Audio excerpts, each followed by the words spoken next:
Hello, everybody, and welcome back to another installment of the Unwatched Pile. Ceremonial popcorn at the beginning. I know, looking good. Grab it. Coincidentally, I was eating some popcorn last night. I've got a hankering recently for kettle corn. Ugh. I don't know why. I don't like kettle corn at all. What's interesting, it's something I never really had before myself. I always eat traditional popcorn or smart food or something like that. But recently there was like a local place that makes their own kettle corn. That's all they do. And then they sell it in like supermarkets. And it was on sale. So I got some. And it's rather good. It has a little sweetness to it and saltiness, which is very, very nice. Because it's not quite like caramel corn, but it still has a little bit of that sweetness in it. Look, I can enjoy that. I'm not saying I can't, but like traditionally, like I'm very traditional with popcorn. Same thing with like pizza. Like I'm just a pepperoni guy. Like I don't eat all that bells and whistles.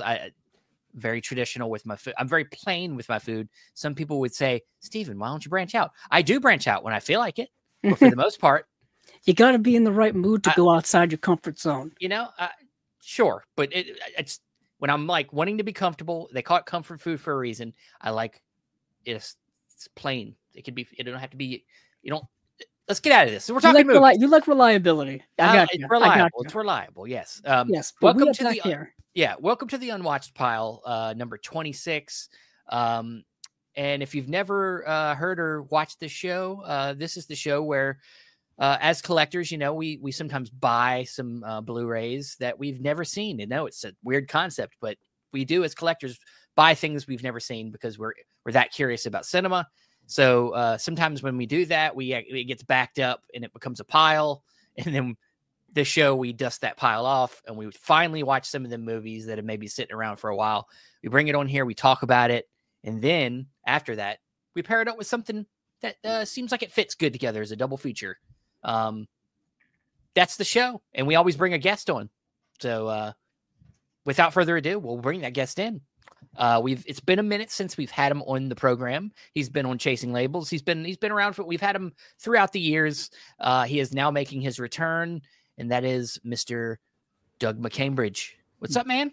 Gentlemen, thank you for having me on. And I mean, I'm willing to listen. If you want to talk popcorn, we can do that. I mean, we don't need to talk movies. I don't know what people expect from this particular podcast. I mean, it's, you know, I think they've probably gotten tired of us talking movies. Okay. All right. We could probably turn this into a food talking thing. I'm ready to be the first person on where we switch formats completely. You know, no prep, unbeknownst to me, throw out a topic, whatever, and we'll figure it out. This is now the uneaten pile. Yeah. Yeah. So the things we have not eaten yet. Or it could just be called, "What are you eating?" ? Yes. I guarantee you there's like 25 podcasts that do that already. I'm sure. You know what? We're Over behind. the last several years, like food tasting and all that stuff has become massively huge on social media formats. Yeah. Like people have massive followings. My kids love it. I don't understand. Like I don't see the appeal. But they'll just sit there and they'll just watch people eat food. Well, like, all right, it's just like something. It's just like kids today that watch other people play video games. Like I will never understand it. Yeah. Like you either play them or you don't. Like I stopped playing them. So that kind of goes back to like when you were kids, you would watch your friends play or cousins play or siblings play or something like that. So I guess that maybe it's carried over to adulthood. The food thing I had to do that because I didn't have Nintendo. So if I was going to play Nintendo, it was at my friend's house. And listen, if it was not a 2-player game, you had to take turns and you had to sit and just watch. And he knew how to play. So he would play forever until he died. And for me, it was a 2-minute process. Right. I'm the friend in that scenario where I had all of the systems. Okay. So everybody would come over and play on my systems. Nice. So I was the opposite of that. Well, that's the thing is kids today don't have the excuse. They have all the shit.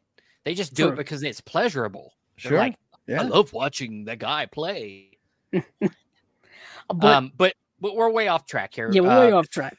Doug, welcome back to the Unwatched Pile. Have you accumulated a lot more movies that are unwatched since the last time you were here? I've really pared back my collecting. It was unreasonable. Like it was out of control. I think you guys can relate. Like know.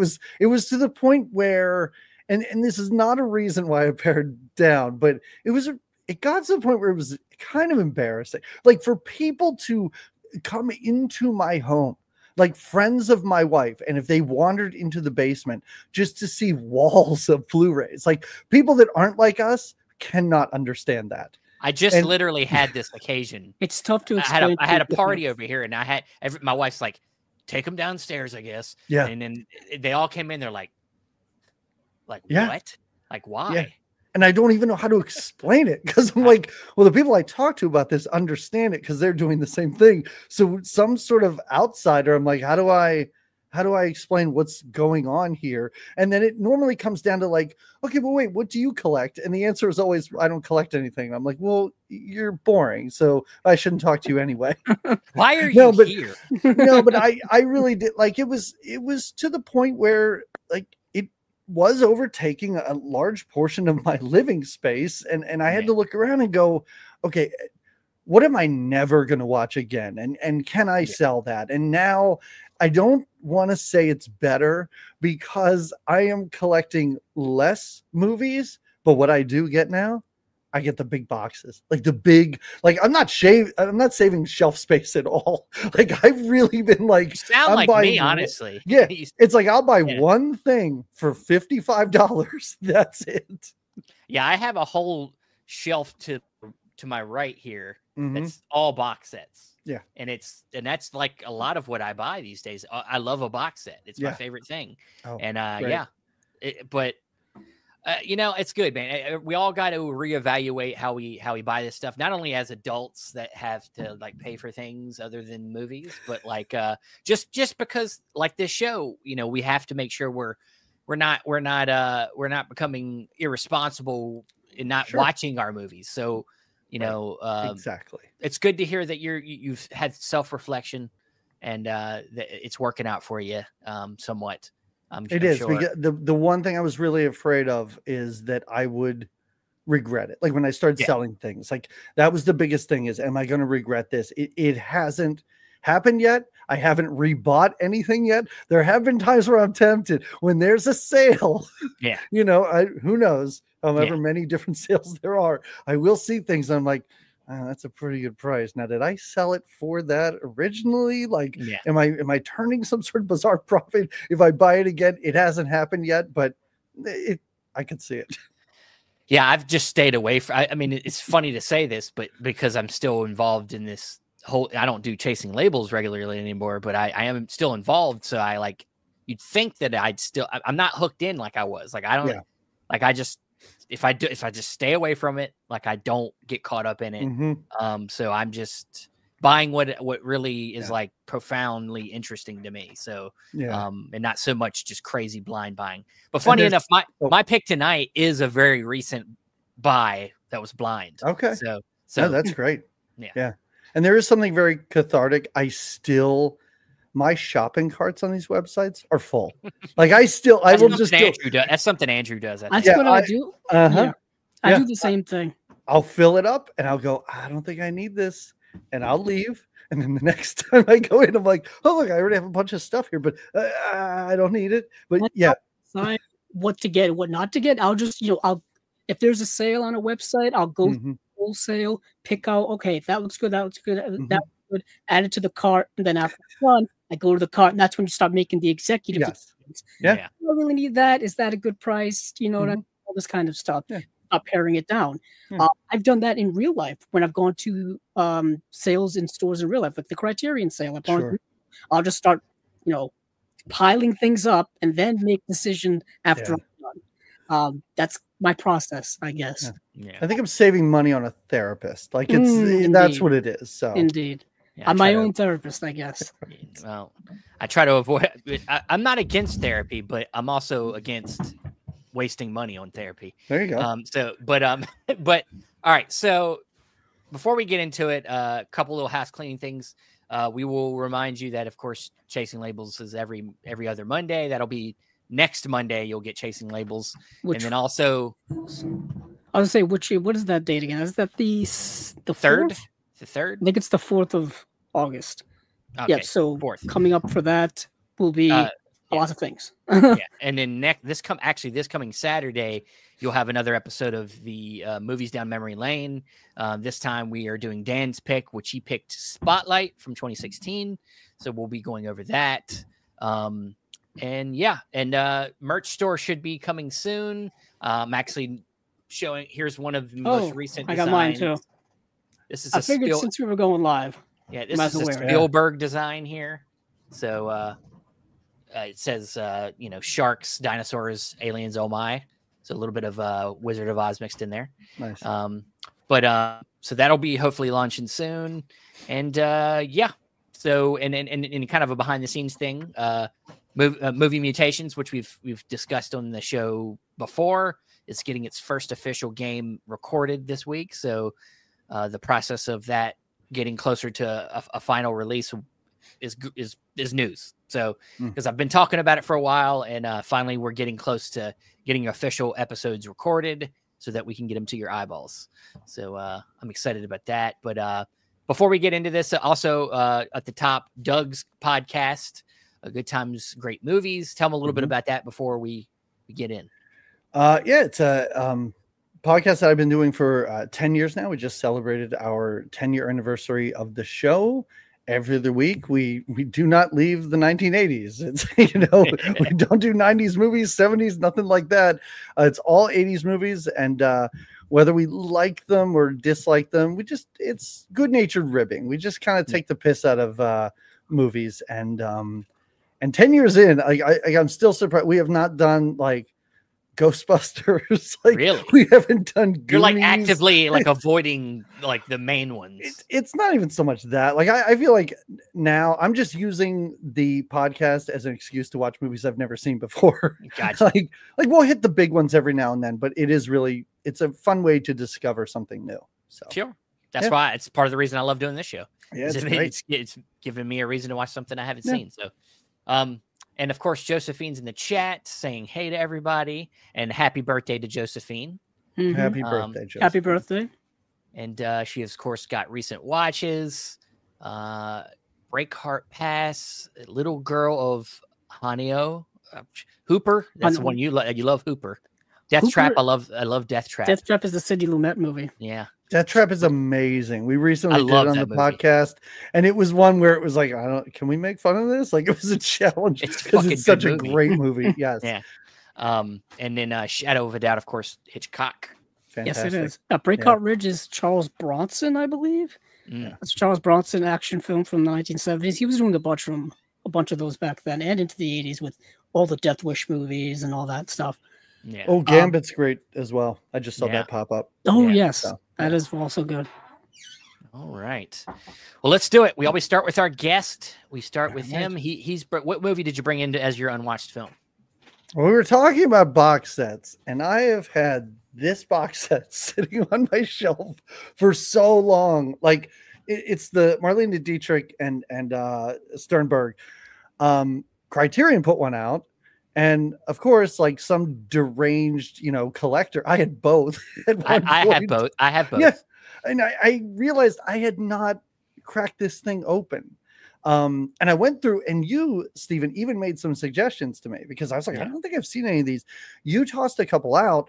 And then I went into my letterbox and I realized, okay, I have seen a couple of these. This is the unwatched pile. So I had to choose something that I had not seen. So I chose Morocco from 1930. Gary Cooper, Marlene Dietrich.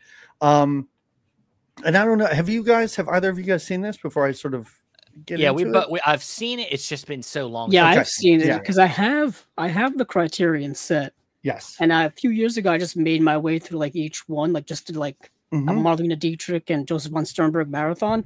So I have the first one, and I do remember that Indicator had put out their set too. And this is what the Criterion one looks like, which is a little bit different artwork than the Indicator one. But it's really good. So Doug will obviously tell you guys about it. Yeah, like I kept the Indicator one, and honestly, I kept it just because of the real hard box that they have, and I really do like the artwork on it as well. So I mean, it's a love story. It's a romance. This is the Unwatched Pile, and I've been on here before, and I listened to your show, and I feel like just about every time people come on, it's all hits. Everybody's kind of happy with what they watched, and I'm not saying I didn't enjoy this movie or that it was a difficult watch. It certainly wasn't. It's breezy. It's like 90 minutes maybe. My biggest issue is that I didn't feel any chemistry between Cooper and Marlena Dietrich at all. Like it was kind of difficult. And it's sort of a love triangle as well. I don't know how to pronounce the guy's name. Adolphe Menjou. Maybe sounds good. Good. Let's say that I pronounced that correctly.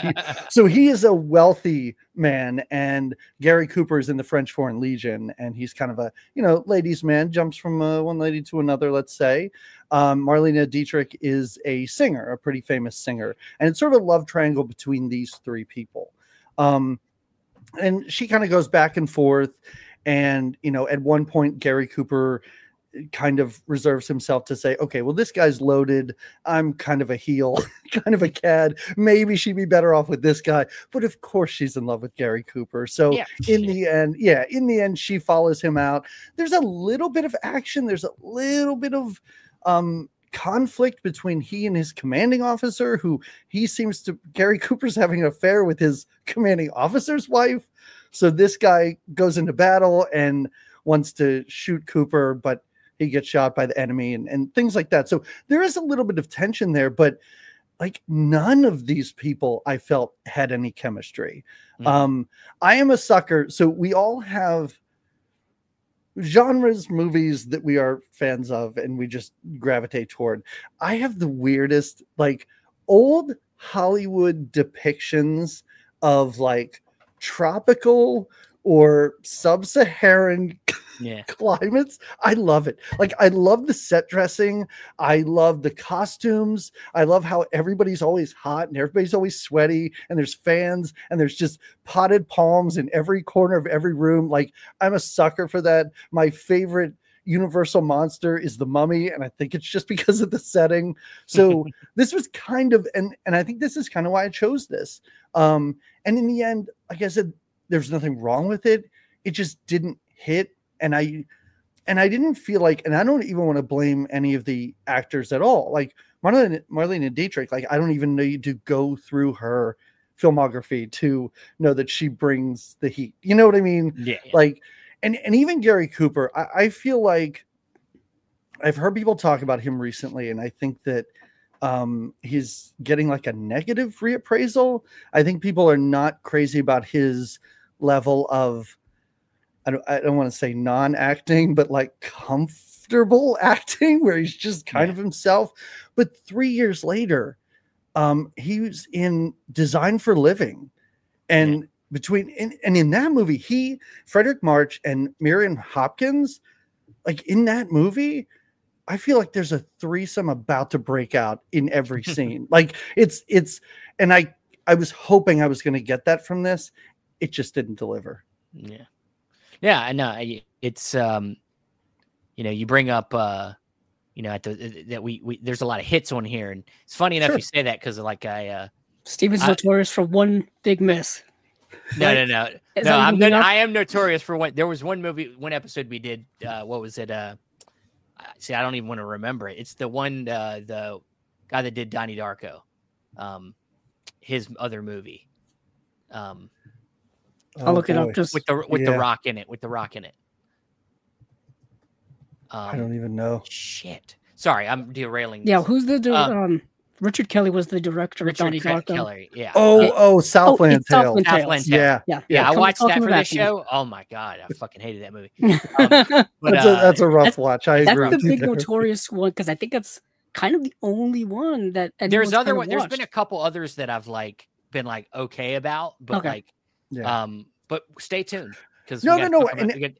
I got. And again, like I'm not trashing this movie because this could very well be, could very well work for somebody, but it's it's by the numbers. Like I don't need to read the synopsis. to know what's going to happen in this movie. Like, I know how it's going to end. I kind of knew every beat along the way. And like I said, it just didn't hit. It just felt like everybody was kind of going through the motions with this. Yeah, I was going to look up how, because I've seen, it's been, see, I gave it a 3.5 stars. So I must have thought it was okay. Probably a little bit above what you're saying. And it's probably, like, it's one of them. I probably, that set, I like that set, but it is also one of them things where it feels like, a lot of times when they build sets like this, it's like there's maybe one really big one in there. Mm-hmm. The rest of them are like complimentary more than they are like all really good. Yeah. And I think it was, what's the Scarlet Empress? Is that in there? Mm-hmm. I think that's the one. That's the one I think is like maybe the big hit in that. Yes. And then the rest of them are like, okay. Scarlet Empress and I think Shanghai Express may have been the two that you suggested to me, but I'd already seen those two. Yeah. And you're right. It is funny because during the musical number, I mean, that's the big set. And then every other interaction sort of takes place in what appears to be like an 8x10 room. Like everything is small. I would say it's very much a movie of its time. Like this is like 1930. Talkies were relatively new. It's pre-code Hollywood. I think it's Joseph von Sternberg's like first Hollywood movie. I think it's Marlene Dietrich's first Hollywood movie. It's all like a first time like type of like bringing over like European sensibilities to Hollywood with like an influx of like European directors of that time, like Fritz Lang and German Expressionism, all that kind of stuff. So I always ended up liking the movie, but like you guys are saying, it is rather stagey. Yeah. To me, it's always like Marlene Dietrich is kind of a true star. You know what I mean? Like she's like she uplifts the projects that she's in to the point where like it gets a little boost in rating, if you will, for me personally. But I understand that Gary Cooper is a fascinating actor to me, Doug, because you're not the first person to say that, and to say that his work is not almost getting reappraised, but I think people kind of like understanding it a little bit more for what it is. He kind of was always that type of actor throughout his entire career, going back from 1930 all the way up to like High Noon in the early 50s. He's extremely stoic and almost one could say wooden. They want to be a little more negative. I thought he was a little more expressionistic early on in his career, and he just got more stoic as time went on. But I understand that perspective, and it's kind of interesting that like you have Marlene Dietrich, who is very sultry and sociable and not emotional, but like she's giving a lot on screen, as opposed to Gary Cooper, who's very much the opposite, who's kind of just giving you what he's supposed to give you as an actor. It's very fascinating. And I feel like for him, I think that may have been the biggest problem with the movie is he is supposed to be playing this ladies man, this cad, and I never bought it. Like I never bought it at all. He always seemed a little bit too boring. And he didn't seem to be really, you didn't buy, like George Clooney could do that, not a problem at all. And I always weirdly heard a comparison between the two of them. I'm like, no, that doesn't even make any sense. This movie also, you talk about pre-code. I think the big scene for this movie is when she is performing, and this is when she's dressed in a suit with the top hat, and she kisses a woman in the audience. I think it's the first time that's ever happened. Yeah, and there is some nudity in this movie too, which I did not expect either. So that was, there were little things here and there, and I think, this is the first movie in this box set, and I think if you were to go in chronological order, I think this is sort of setting the table for these later films. A lot of these same themes are explored, and a lot of the sort of rough edges are sort of ironed out as it goes. Yeah, for sure. Yeah. But it's though films maybe like Morocco are not maybe the best work of this combination, these two, the director and actor combo, but like you said, sometimes it's interesting to watch these movies that get to the better movies. Like exactly. See the journey. Yeah, watching them in order, you can see kind of the evolution. You can also see the diversity with Marlene Dietrich and Joseph von Sternberg, because even in this box set, there's like Scarlet Empress is like a period piece royalty type of movie. Shanghai Express is also, well, it's a period piece to us, but it was kind of rather contemporary at the time. Right. Shanghai Express, I think, is my favorite in the box set. I think I don't know, it's the one I've watched the most. Maybe I'm biased for that, but I feel like just this entire set, whether it's this set from Criterion or the one from Indicator, it's a heck of a journey to go on. Yeah, like it's a really like expressive journey. It's kind of like, you know, if you were in film school, this would kind of be like on your syllabus of of like films to watch. And I think that's the thing. I just finished this maybe 2 hours ago, 2 hours before we recorded. And a couple things that this made me want to do is to go through this box set in order, even the ones I've seen, to revisit those, and certainly to fill in the gaps, the few that I haven't seen yet. The other thing is, and I will listen to Sam Deegan and Kat Ellinger, and they do a commentary together. Like, I will listen to them separately do commentary. So I am very, like, I will sit through this again. I don't want to say it that way, but I will gladly watch this commentary. And there have been movies also, and like, I'm not ashamed to admit this, like movies that I didn't enjoy because I didn't get them. Like, maybe I didn't understand the significance. And sometimes listening to commentaries, if you're willing to do that, can greatly, you know, enhance your appreciation of a film. And this might be one that really helps. Well, they can be insightful, and they can, you know, show you things or teach you things that you didn't even notice yourself, or that you were even looking for. Especially those two people. I pretty much, one of my main things about chasing labels, anytime you see certain people who keep showing up, there's a reason why, like, these movies are at least worth a watch. You know what I mean? Because if they have their stamp of approval on it, you know the movie has some type of, you know, quality or value to it. And Kat Ellinger is definitely one of them. Well, it's someone we've had on the show before, Steven, a couple of times. Yep. Yeah. All right. Well, that is Doug's pick, and we will come back around to him to see what he paired with it. Andrew, yes, tell us about Whisper of the Heart. Yes, so I chose Whisper of the Heart, just because I was looking around and seeing what I hadn't seen, and what like kind of a critically acclaimed film, a film that has a high rating that I hadn't seen before, one that people had been familiar with, and I was just going through a list on Letterboxd, and I found Whisper of the Heart, and I was like, oh, I have this movie, I just haven't seen it yet. So over the years, I've been trying to collect as many of these specific releases as possible. The Shout Factory, Studio Ghibli, G-Kids anime releases, essentially. Now, most of these had been released by Disney years ago, and people have probably scooped those up, but I've been just trying to get these specifically. And Whisper of the Heart I picked up a couple of years ago.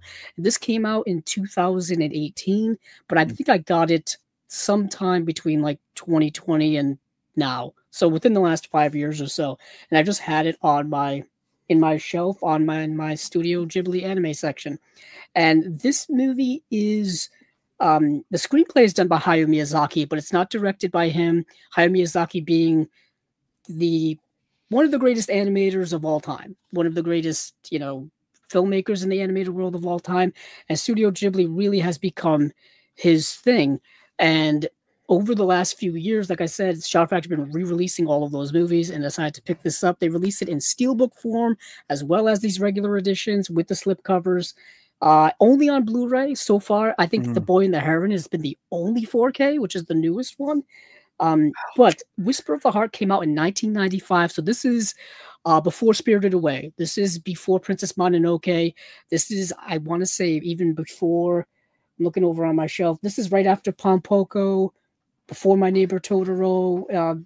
But you understand what I'm saying, kind of mid-90s. Yeah. So you have that sumptuous hand-drawn animation, which you kind of don't see a lot anymore, especially with like American animation or US animation or Hollywood animation. They don't do the hand-drawn art anymore. They do the 3D art, Pixar, all that kind of stuff. So it was interesting to go back to a movie that's now 30 years old, to go back to a different time. But this movie it wasn't quite what I was expecting it to be, but it's still very, very good in terms of what it was dealing with. Mm-hmm. I was expecting a movie with more kind of fantastical elements to it because I was, in my mind, I was thinking of Spirited Away. I was thinking of Princess Mononoke. So I was thinking more of that fantasy type of stuff that we've known from Studio Ghibli, even with My Neighbor Totoro, this kind of fantasy wonder of it all. And there is aspects to it in here. But the movie is incredibly heartwarming, and I want to get the names right here because I always butcher the Japanese names. And I've got to go back to the main characters here. So this movie centers around the main character of, well, hold on, what's her name? Shizuku Tsukushima and Seiji Amasawa. But really, it's Shizuki who is the main character of here. She's the one here on the cover. And she is an adolescent going through the growing pains of adolescence, teenagehood, and existential crises that a lot of young people tend to go through throughout their lives, or at a specific point of their lives. So thinking of like how you were at the age of 14, 15, the mid-teenage years, just trying to like kind of figure things out, but you're also grappling with like larger world things. Like you're starting to think of your future. Like, what am I going to do with my life going forward? What life choices do I want to make? Now, when you're a teenager, you probably shouldn't be thinking of those things because things change all the time. But obviously, we all did. You know what I mean? We all had these big existential questions and things that we were going through. So this movie follows her and her dealing with that and dealing with her creative writing process as well. She's an avid book reader, she's an avid writer, and she has a kind of wondrous mind of being creative. So one day she takes a lot of books out of the library, and she notices that all the books she keeps taking out, there's another name of somebody who's been taking out these books as well. And now, lo and behold, she ends up kind of not tracking this person down, but she ends up running into them by happenstance, whether it is fate, whether it is whatever the case may be, coincidence. And it is another young man who's around the same age as her, who's also grappling with existential crisis of what he wants to do. He just so happens he wants to make violins for a living, which I think is like a Lumiere. I think that's what it's called. But that's what he wants to do. But he's grappling in this idea of like, does he want to pursue like a regular educational career, or does he want to essentially become a craftsman? And he's really, really good at his craft. And she is really, really good at her craft, which just so happens to be creative writing. And she and him have this young budding connection romance type of thing. And it ends up flourishing in these two people going through this, change of life, if you will. You know what I mean? Adolescence. It's a really beautiful animated movie.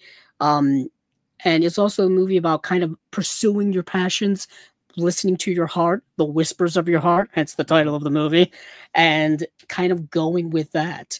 Even though it may be difficult, but kind of pursuing all of those things and ultimately kind of fulfilling your desires because it's something that you're passionate about, something that you love, which I think is something that a lot of us can kind of connect with. So that is kind of in essential what Whisper of the Heart is about. The director of this movie, this is the only movie they've ever directed pretty much. And I don't know why, but Yoshifumi Kondo. But this is the only credit that they have. And I think this is just another beautiful Studio Ghibli film dealing with rather adult all-world life themes, but in the package of an animated film. And it just goes to show, once again, that animated films are not only for children. I mean, granted, a lot of them can be, and a lot of them are centered towards children, marketed towards children. The plots can be very childlike. But there's another group of animated films, like Japanese animation, that is really for a much wider audience. And I think this movie is definitely one of them.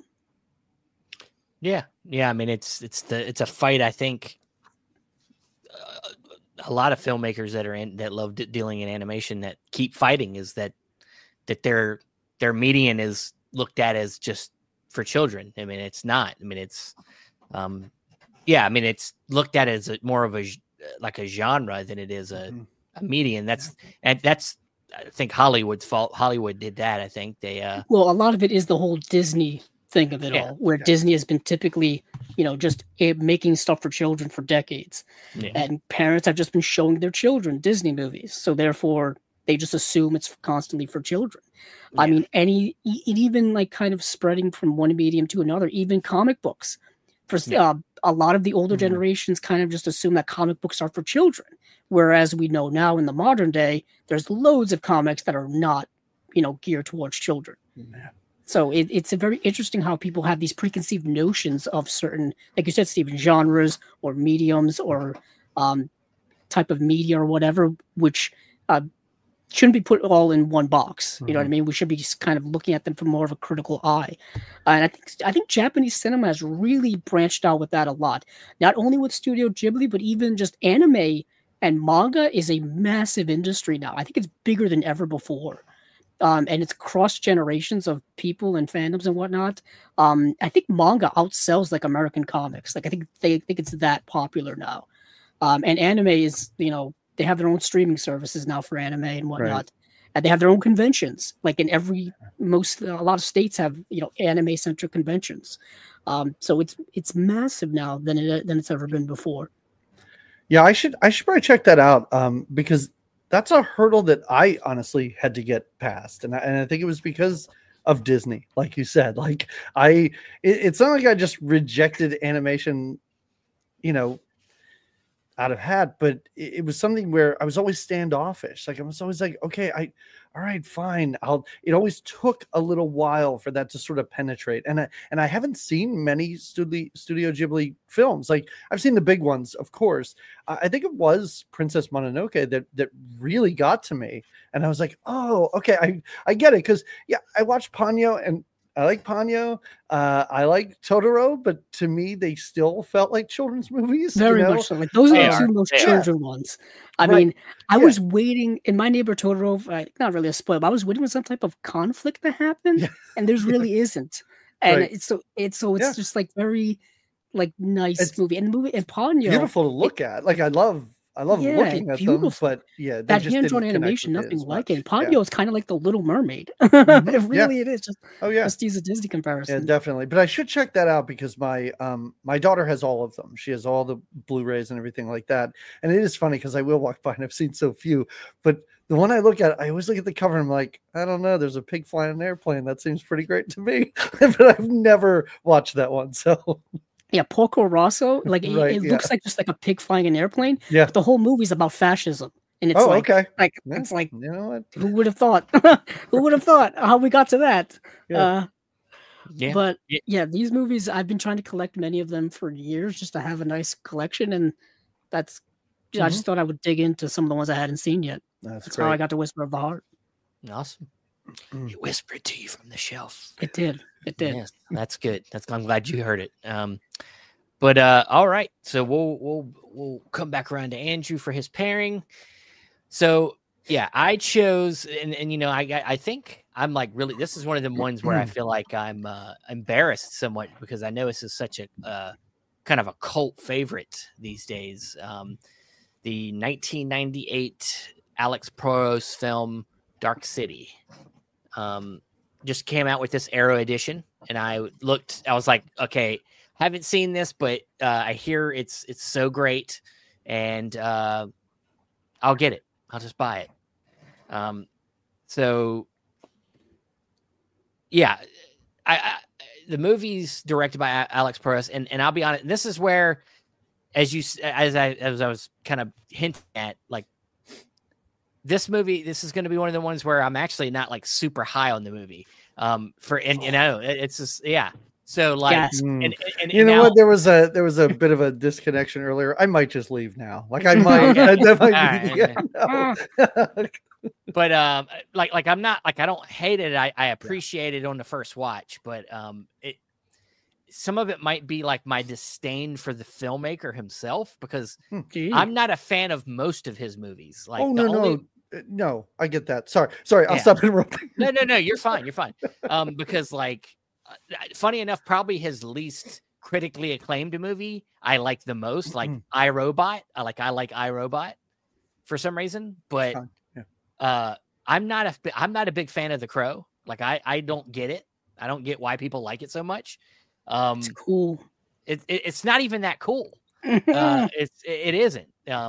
It might be cool for people that like gothy stuff, but I mean, it's not. That doesn't ring. I mean, like that doesn't really hit me. Soundtrack's not that great. Like it's okay.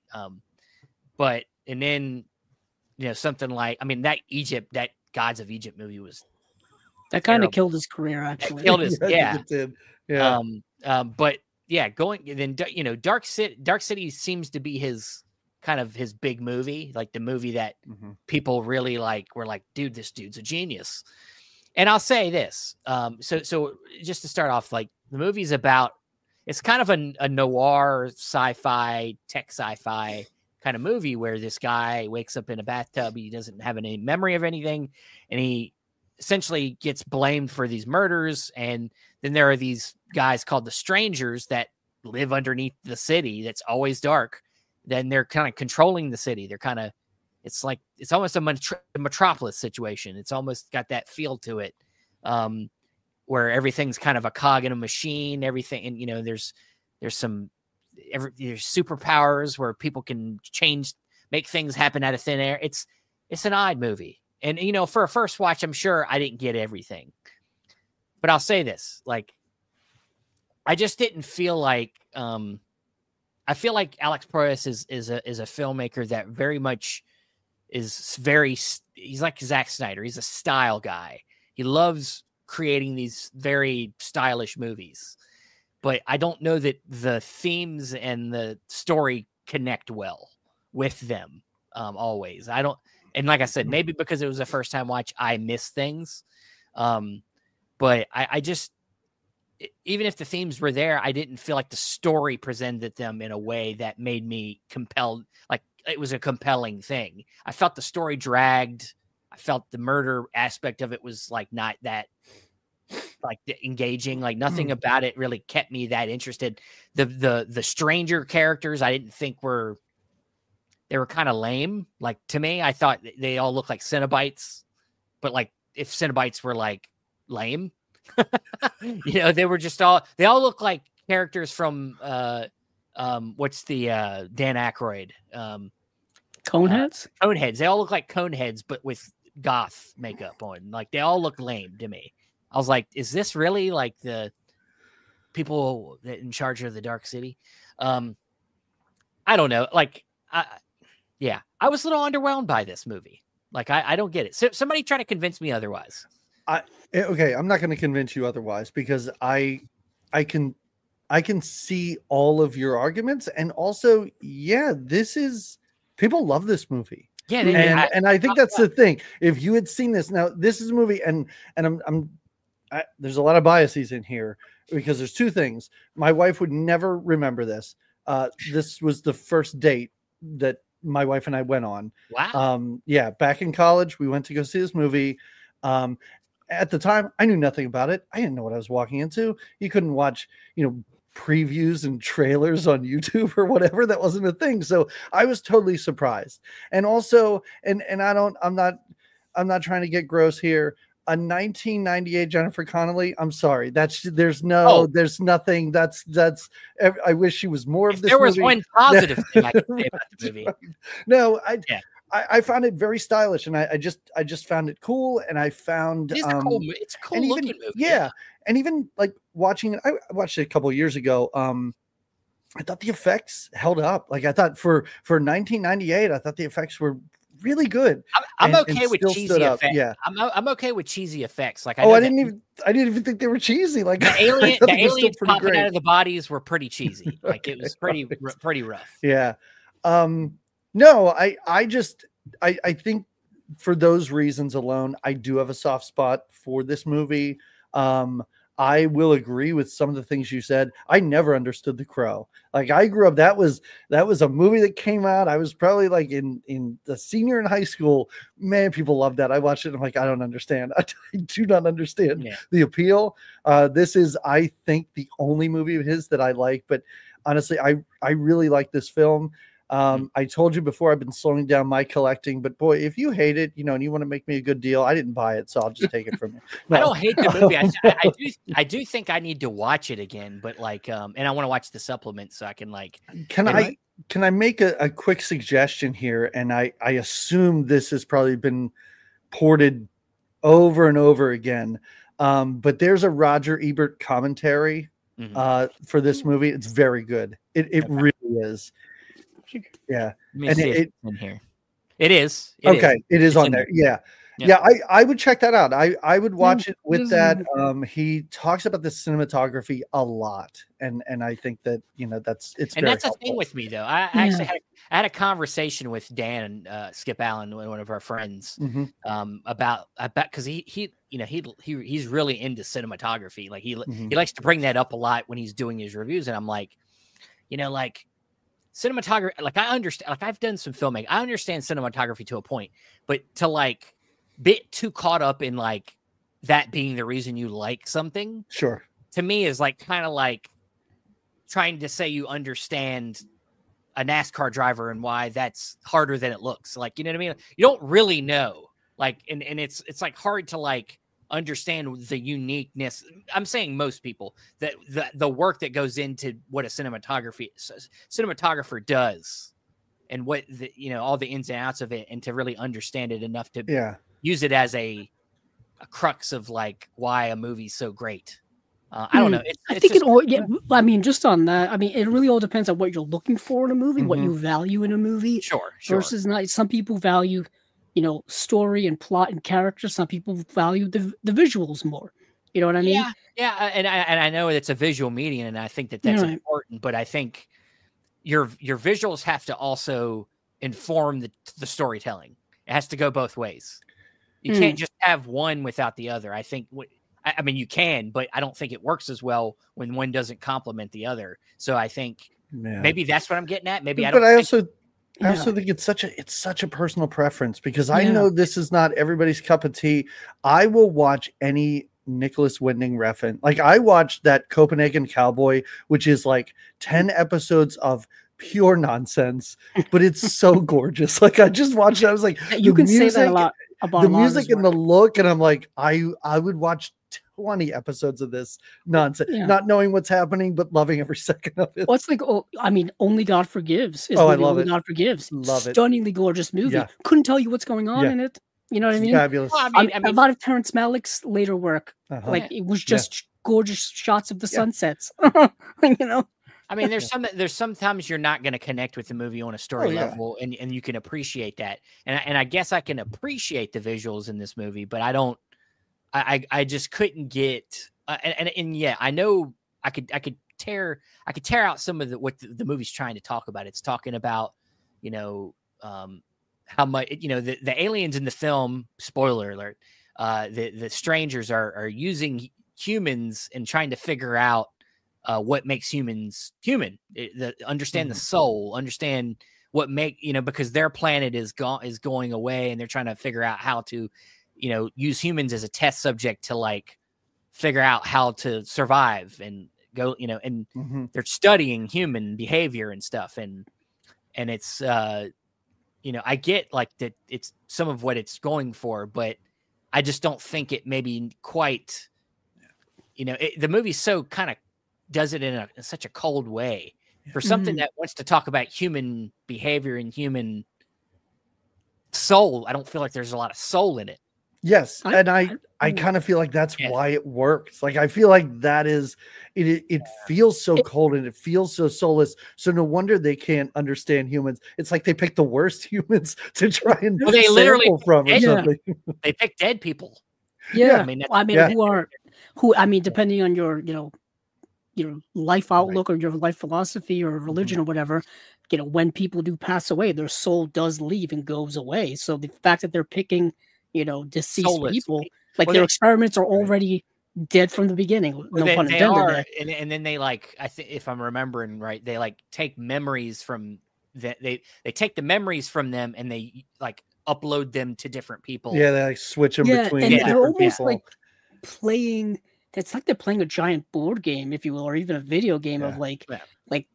dishing out different characteristics, different roles, different things like that, just to kind of play with humanity, really, on a like a microcosm level, because it's just within this one city, within this one setting.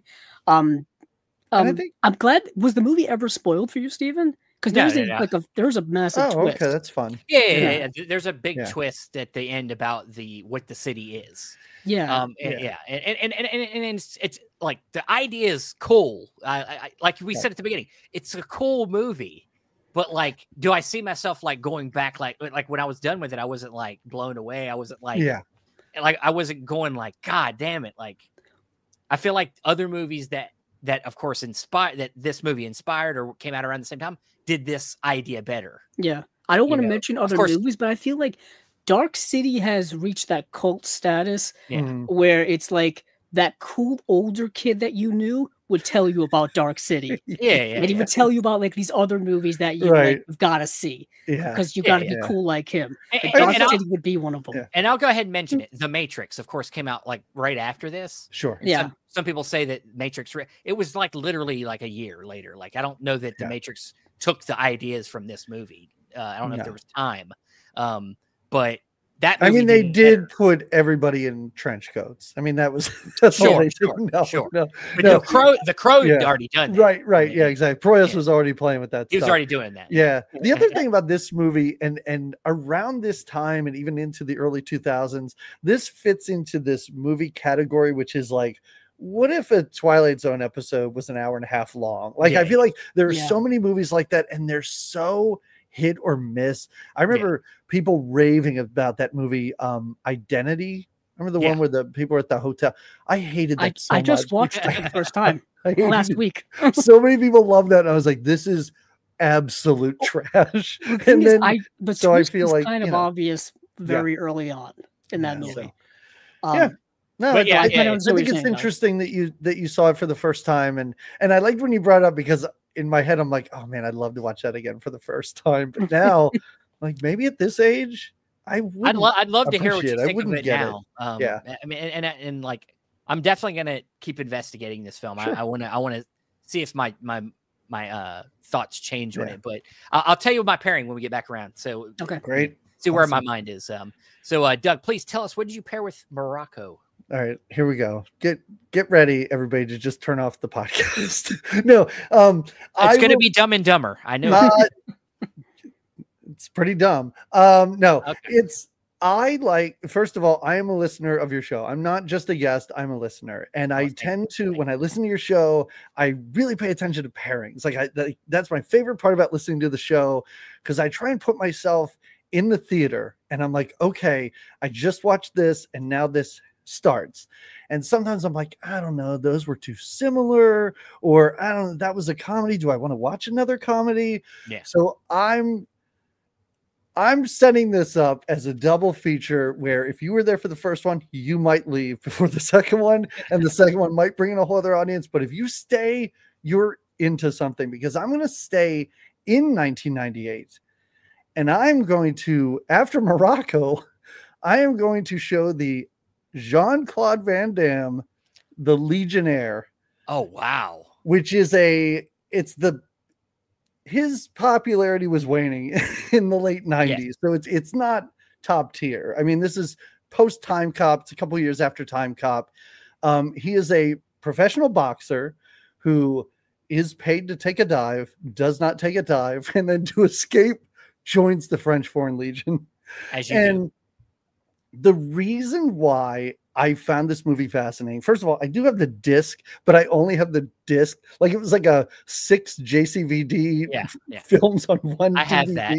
Okay. It used to be in every bargain bin you could possibly find. Yeah, I just have it in a binder. It's paired with The Quest. Yeah. Oh, definitely. Yes. Like Lionheart. Yeah. So, he's in the whole getup. I mean, he looks like Cary Grant in Morocco, of course. It's also a period piece. I think it takes place in the 40s or 50s, something like that. The reason why this movie is fascinating is there are some fights. Of course, you got to get some kicks and some splits and everything that you want from him in here. But it's a movie where Jean-Claude Van Damme cries upwards of 4 times in this movie. It's amazing. I mean, he is going for it. He is trying to act in this movie, and he's doing a pretty good job. Like, he gets in conflicts, fights with his other, compatriots there, but then he forms some friendships and they get in some battles and some of his friends die. And you can see it, like, you can see him react, and it's kind of great. It's a film that's a little bit too long.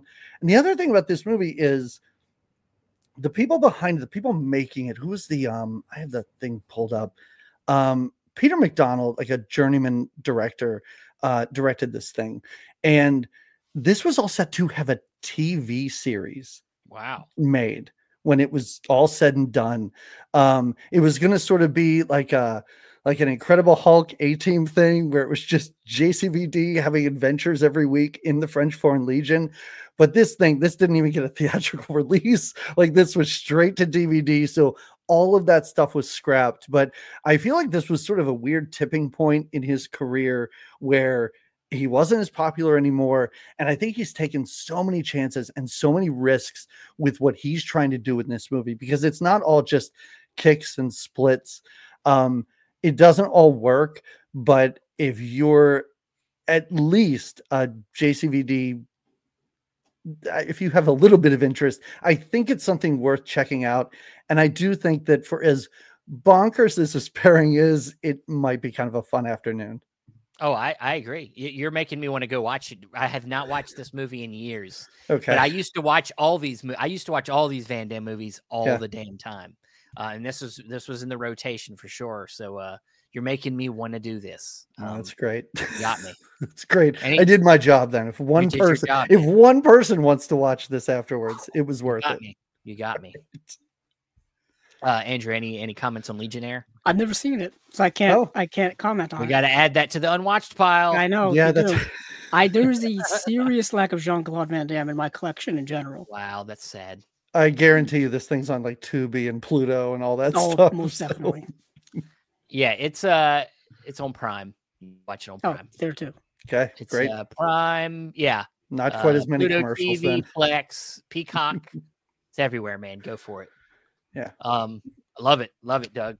Yeah, just wanted to do something different. Wanted to, maybe, I don't know. Like I said, for a pairing, if I'm going to a double feature, I kind of want to be tossed around a little bit. You're a little bit in my cat. I mean, I'm similar. Like, I like something that's not quite the first choice, but you took it a little bit further. You were like, I'm going to make this like a really different movie. But there's also was filmed in Morocco, so there's a connection. More and more piled it on. It's a connection there. There is a connection there. But Andrew, yes, double us up again. Double us up. So I am way more traditional than Doug is, and clearly Steven is as well. It's interesting because it would be easy to just pair up Whisper of the Heart with another Studio Ghibli film, another Japanese animation film, another animated film in general. But I decided to switch to go back to the live action just to kind of hit a lot of these major themes that I was talking about, specifically with existential crises as a teenager, as an adolescent, and dealing with all of that. Your favorite and thing. The movie that kept coming up in my head all the time was, I may have done this movie before, so this may be a first here, and that is Lady Bird, the Greta Gerwig film. I brought this movie up. Oh, okay. I don't know if you did, but I brought it up. I can't remember if I used it before or not, or maybe it was a possibility once and I just didn't bring it up. But I know that I listened to your show. I swear this was brought up last time I was on your show. Probably was. I mean, it's possible, but I know I recently brought it up with something. So it was like 3 or 4 episodes ago. Yeah, I could have very well brought it up at that time. I could be wrong, though, yeah. I got to get this list together so we know. Yeah, we really do. But this is the Greta Gerwig film from 2017. Kind of her breakout film as a director. Because she did Lady Bird, then she did Little Women in 2019, then the Barbie $1 billion box office bonanza movie 2 years ago. And then now she's doing Chronicles of Narnia for Netflix. So we'll see how that goes. But anywho, this is her her adolescent film, her coming of age film. This is the movie starring Saoirse Ronan, Laurie Metcalf, Tracy Letts, Lucas Hedges, Timothy Chalamet before his career really exploded now, and he's in all the Dune movies and whatnot. Beanie Feldstein's in the film as well. Jonah Hill's sister before she became kind of more well known. And yeah, this is a movie dealing with a lot of those similar existential adolescent themes, but this character is a little bit older than the Whisper of the Heart character, whereas the Whisper of the Heart character is like 14 years old, so they're kind of in that early teenage years. Lady Bird is older. She's like 17, 18, about to go to college, ending her high school career, having fights with her parents, specifically her mother, portrayed by Laurie Metcalf. But it is also a movie trying with a young person trying to figure out what they want to do. Lady Bird specifically wants to get away from where she lives, which happens to be Sacramento, California. She wants to get away from her parents. She wants to go to the East Coast. She wants to pursue, I forget what she wants to pursue in terms of her education, but it's something, along the lines of something creative, I think. It's been years since I've seen the movie, but it's dealing with all of those things, and it's doing it in a very contemporary way. I know this movie is set around 2003, so it's not as contemporary, but it's still dealing with a lot of similar things that I think young people go through today, and we're going through generations in the past, fighting with parents, trying to figure out what they want to do for their future, trying to figure out how their present is going when it comes to certain teenage things, like dealing with sexual awakenings and things like that, and young romance and whatnot. I mean, Whisper of the Heart, at the heart of it, is about a young romance between two people, who are making their way through life. And this film, you get some of that, but it's more of like a background character building type of stuff, not so much the central part of it. The central part of this movie is definitely the parent and child relationship. How difficult that can be, how strained it can be, how good it can be, how bad it can be, all of these things. Really, I think one of the better films of the last decade. I would definitely say one of the better films of the 21st century. We're starting to get a lot of those big old 100 movies of the 21st century lists now. Pretty sure Lady Bird is always high up on it, or it's always on there somewhere. So definitely something I would recommend to people to pair up with Whisper of the Heart, or just watch by itself if you're into coming of age films. Most definitely. That's always been something I've kind of like to explore, is throughout the generations, all of these teenage angst, teenage coming of age films all have thematic through lines through them, whether you go back to Rebel Without a Cause in the 50s or go all the way up to the 2010s with Lady Bird, or even more modern day stuff. There's always commonalities between them. Yeah. Nice. Yeah, I will. Oh, I'm sorry. Go ahead. No, I was and Andrew, you kind of spoiled something. I was going to say, my daughter, my oldest daughter, who's going to college, she loves this movie, and I find that she's doing things that I did around her same age. Is if you like a movie, you will start to look into what other movies are similar to that. And I remember her watching this and then coming to me and being like, have you ever heard of this movie, Rebel Without a Cause? And I'm like, yes, and you should watch it immediately. Yes, please do. So yeah, it's really great, and it's just really nice to see different generations having these types of films, when they are that age and they're able to connect so strongly to the main characters. So, yeah, it's a great movie. Yeah, the movie, as you brought Lady Bird up, the movie that I thought about to go with Whisper of the Heart was Love and Basketball. Would be a good pairing, two people that are interested in the same thing, kind of having a weaving relationship. Yeah. I was thinking of other kind of, movies with people pursuing their passions. Yeah. So I was even thinking of Almost Famous. How William in that movie wants to be a rock and roll journalist, and he's literally pursuing that passion, despite, the rocky road it's taking him, being away from his family, having to miss out on graduation in school, and going on the road with his band. But that's kind of like how you have to do to pursue that type of passion. For sure. Yeah. It's like when Jean-Claude Van Damme wanted to pursue being a Muay Thai fighter. And nice. Guys, please don't have me back because now it's No, going to be a joke, and I'm bringing a Van Damme movie every time. Do it every time. I think he's got one for every occasion. I don't even like Van Damme movies, honestly. I mean, we should just start a new podcast with Van Damme, all Van Damme stuff. Call it Damn with Van Damme. There's at least one that I know of. Well, there's probably a podcast for everything, but yeah. All right, let me top this off, guys. So I went through all the things that were pretty obvious, and then I said I threw them out the window, like stuff like The Matrix, Metropolis, the Blade Runner films. Like I was like, them are all stylistically very, very much influences, or have it. Dark City has influenced something like Inception, and this film came out a couple years later after Dark City, and it's not necessarily stylistically. It's not influenced in that way. And I don't even think it really influenced at all, but the filmmaker likes to make movies that deal with time and memory and things like that. Very popular director, Christopher Nolan. So it is an Inception, but it is another one of his films that deal with memory. And it's also a noir. So I thought that was perfect. And that's Memento. This is the DVD. I have my Blu-ray inside, but it's the DVD set. Nice. And, so I chose Memento because of the aspect of of Dark City that I thought was really interesting was the concept of what the strangers are doing. They're studying humans and studying their behavior and studying what makes them human. Mm-hmm. And so in Memento, you have this man, and spoiler alert for Memento, you have this man who has short-term memory loss. His wife has been murdered and he's trying to find the murderer, but he's got short-term memory loss and he can only remember up until her death. And so now he has to do intricate things to remember. He keeps notes. He does tattoos on his body to keep up with critical information to figure out who the killer is. But what we understand by the end of this film is that he doesn't want this to end. He was the person that got his wife killed. So he creates a reason to keep going out looking for another person, and so is it like, does he really have amnesia, or is he just doing this? Is it an excuse to go out looking for somebody else to blame?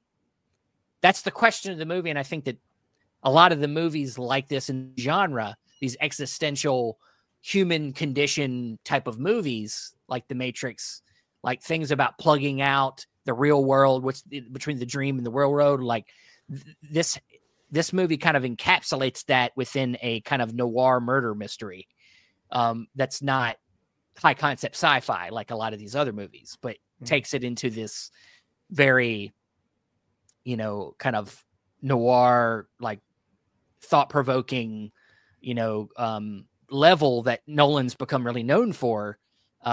And just really sums it up in a dark way, that sometimes we don't act on the greatest impulses, and you got this guy who just can't let this go, and just can't look at the fact that he was the reason his wife died, and he's willing to just basically become a serial killer to keep forgetting it. So there was the other movie I was really serious about putting into this was Total Recall. And because Total Recall is another movie about a guy that wants to have this fantasy. He wants to go have this fantasy life. So he decides he might want to go in and have his brain, insert into this thing to have this adventure. And and I really thought about that one, but I thought this one really connected more with me with what I connected with Dark City, which was that thematic concept of the human, the strangers wanting to know, human behavior and the soul. And so what do you think? What do you guys think about that? I think it's a great pairing. I mean, what am I gonna say? Memento's you can bad? say whatever no, you want. It's amazing. No, Memento's a phenomenal film. Memento's a film that I saw, and then I was like, well, from now on, Guy Pearce needs to be in everything. And I was kind of disappointed. And he literally never recast him in anything after that. Yeah, I always get excited when he pops up and stuff. I'm like, oh, you're the guy from Memento. That's so cool. Listen, I'm sure he's having a great life. But no, it's it's an amazing film, and it's just one of those where, boy, if you go in knowing nothing and you're just like, to watch that again. I know I talked about this with Dark City, but I don't think there's any other film that I've seen. Maybe, like, I know it sounds weird, but like Black Narcissus, same sort of impact. Like, to watch those films again for the first time would be incredible. Like, I would love to erase that from my mind and go in blind to Memento again. It's absolutely incredible. It's dark, it's upsetting if you think about it, but boy, while you're watching it, it's a great ride. Like, it's absolutely thrilling and super fun at every turn. And I just love the idea of you as a viewer being a surrogate for the main character. Like, you don't know what's going on. And I don't know how many movies are bold enough to do that, to just be like, hey, guess what? You're not going to know what's happening at all until the end. Are you on board for that? But boy, this movie's stylish and it's fun and it's funny at times. And yeah, it's a great ride. So yeah, it's the movie that really launched Christopher Nolan's career. Sure. Like, it's the movie that really got people to notice him, because this movie was a really hot commodity at the time. And Steven, I don't think you mentioned it, but the whole movie's told in like reverse. Yeah. Where it's we're watching like the events kind of happen. Yeah, it's backwards. It sets up what we would get with Nolan through his whole career. He's somebody that's obsessed with time and obsessed with perception. He's obsessed with changing your idea of how you see a story told. Like, messing around with non-linear storytelling. Yeah, which is something we typically see in like surreal cinema or avant-garde cinema. Yeah, you don't really typically see it in mainstream cinema, because mainstream cinema just doesn't want to mess with people. It wants to just tell you things straight. Whereas the more surreal artsy stuff likes to play with the medium, likes to like play with the audience, challenge the audience when they have to like keep up with plot, keep up with characters, keep up with just the narrative in general. So Nolan was really being incredibly experimental. I mean, I know a lot of people don't like that type of stuff. When they like to watch movies, they think they like to have a simple time. They like to have an entertaining time. They don't like to be challenged by what they're watching. So this is probably not the film for you if you're one of people like that. But yeah, I remember Memento is another one of those movies similar to Dark City, where it's like you hear about it from like your film friends. You know what I mean? Like your movie fan friends. Like, oh, have you seen the movie Memento? Oh, you have to see it. You know?